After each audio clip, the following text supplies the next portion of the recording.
80 ವರ್ಷ ಮೀರಿದವರಿಗೆ. ಈ ರಾಜ್ಯದಲ್ಲಿ 4.5 ಲಕ್ಷ ಜನ ನಾವಿದ್ದೇವೆ. 80 ವರ್ಷ ವಯೋಮಿತಿ ಮೀರಿದ ಸರ್ಕಾರಿ ನಿವೃತ್ತ ನೌಕರರು ಎಷ್ಟು % ಇವತ್ತು ಬದುಕಿದ್ದಾರೆ? ಒಂದ್ ಕಡೆ ಹೇಳ್ತಾರೆ 6ನೇ ವೇತನ ಆಯೋಗದ ವರದಿಯ ಪ್ರಕಾರ ಸರ್ಕಾರ ಹೇಳಿದೆ 80 ವರ್ಷ ವಯೋಮಿತಿ ಮೀರಿದ ನಿವೃತ್ತಿ ನೌಕರರು ರಾಜ್ಯದಲ್ಲಿ 3.267% ಬದುಕಿದ್ದಾರೆ. ನಾನು ಸರ್ಕಾರಕ್ಕೆ ಗಮನಕ್ಕೆ ತಂದಿರಷ್ಟೇ, ಬದುಕಿರುವಾಗ ಆರ್ಥಿಕ ಸಹಾಯವನ್ನು ಮಾಡಿ, ಸತ್ತ ಮೇಲೆ ಮಾಡ್ಲಿಕ್ಕೆ ಹೋಗಬೇಡಿ. ನೀವು ಬದುಕಿರುವಾಗ ಈಗ ಬೇರೆ ಬೇರೆ ರಾಜ್ಯಗಳಲ್ಲಿ 70, 75, 80 ವರ್ಷ ವಯೋಮಿತಿಯವರೆಗೆ 5%, 10% ಆರ್ಥಿಕ ಸೌಲಭ್ಯವನ್ನು ಕೊಟ್ಟಿದೆ.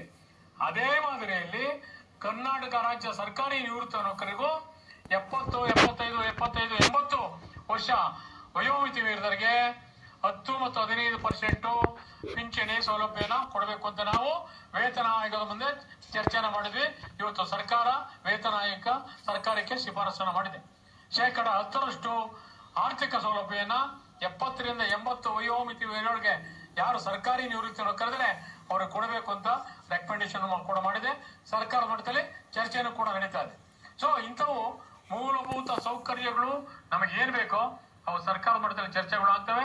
ಸನ್ಮಾನ್ಯ ಮುಖ್ಯಮಂತ್ರಿಗಳು ತುಂಬಾ ಒಳ್ಳೆಯರು, ಸರ್ಕಾರಿ ನೌಕರರ ಬಗ್ಗೆ ಕಾಳಜಿ ಇದೆ, ಮಾತಾಡೋದು ಹೊರಟಿರಬಹುದು.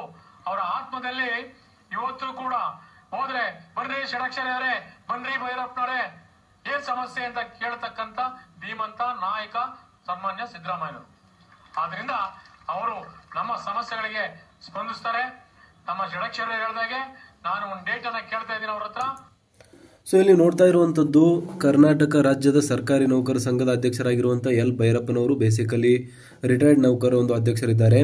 ಸೊ ಅವ್ರು ಹೇಳ್ತಾ ಇರುವಂಥದ್ದು ಏನು 70 ವರ್ಷ ಮತ್ತು 75, 80 ವರ್ಷ ಈ ರೀತಿಯಾಗಿ ವಯಸ್ಸು ಮೀರಿರುವಂಥ ಸರ್ಕಾರಿ ನೌಕರರಿಗೆ, ನಿವೃತ್ತ ಒಂದು ಪಿಂಚಣಿದಾರರಿಗೆ 10% ಮತ್ತು 15% ಹೆಚ್ಚಿನ ಪಿಂಚಣಿಯನ್ನು ನೀಡಲೇಬೇಕು. ಇದಕ್ಕೆ ಸಂಬಂಧಿಸಿದಂತೆ ಸರ್ಕಾರದೊಂದಿಗೆ ನಾವು ಮಾತುಕತೆಗಳನ್ನು ನಡೆಸ್ತೇವೆ.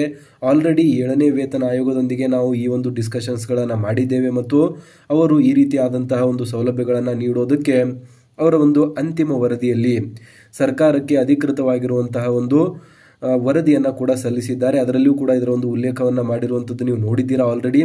ಸೊ ಹಾಗಾಗಿ ರಾಜ್ಯ ಸರ್ಕಾರಿ ನೌಕರರು ಯಾವುದೇ ರೀತಿಯಾಗಿ ಎಸ್ಪೆಷಲಿ ಪಿಂಚಣಿದಾರರು ಗಾಬರಿಗೊಳಗಾಗಬಾರ್ದು. ನಾವು ಆಲ್ರೆಡಿ ಸರ್ಕಾರದೊಂದಿಗೆ ಚಿಂತನೆಯನ್ನು ಮಾಡ್ತಾ ಇದ್ದೇವೆ, ಅವ್ರ ಜೊತೆ ಕಂಟಿನ್ಯೂಸ್ ಆಗಿ ಮಾತುಕತೆಗಳು ನಡೀತಾ ಇದೆ.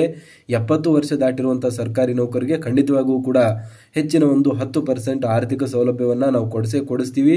ಇದಕ್ಕೆ ಸಂಬಂಧಿಸಿದಂತೆ ನಾವು ಮತ್ತು ನಮ್ಮ ಒಂದು ನೌಕರ ಸಂಘದ ಅಧ್ಯಕ್ಷರಾಗಿರುವಂಥ ಷಡಕ್ಷರಿಯವರು ಬದ್ಧರಾಗಿದ್ದೇವೆ ಅನ್ನೋ ಒಂದು ಮಾತನ್ನು ಇವತ್ತಿನ ಒಂದು ವೇದಿಕೆಯಲ್ಲಿ ತುಂಬ ಇಂಪಾರ್ಟೆಂಟ್ ಆಗಿರುವಂಥ ಇನ್ಫಾರ್ಮೇಷನ್ನ ನಿವೃತ್ತ ಪಿಂಚಣಿದಾರರೊಂದಿಗೆ ಹಂಚಿಕೊಂಡಿದ್ದಾರೆ. ದಯವಿಟ್ಟು ಈ ಒಂದು ವಿಡಿಯೋನ ಲೈಕ್ ಮಾಡಿ, ಚಾನಲ್ನ ಸಬ್ಸ್ಕ್ರೈಬ್ ಮಾಡಿ ಮತ್ತು ಎಲ್ ಭೈರಪ್ಪನವರ ಈ ಒಂದು ಹೇಳಿಕೆಯ ಬಗ್ಗೆ ನಿಮಗೆ ಏನನ್ಸುತ್ತೆ ದಯವಿಟ್ಟು ಕಮೆಂಟಲ್ಲಿ ತಿಳಿಸಿ. ಸಿಗೋಣ ಮುಂದಿನ ಒಂದು ವಿಡಿಯೋದಲ್ಲಿ. ಜೈ ಹಿಂದ್, ಜೈ ಕರ್ನಾಟಕ.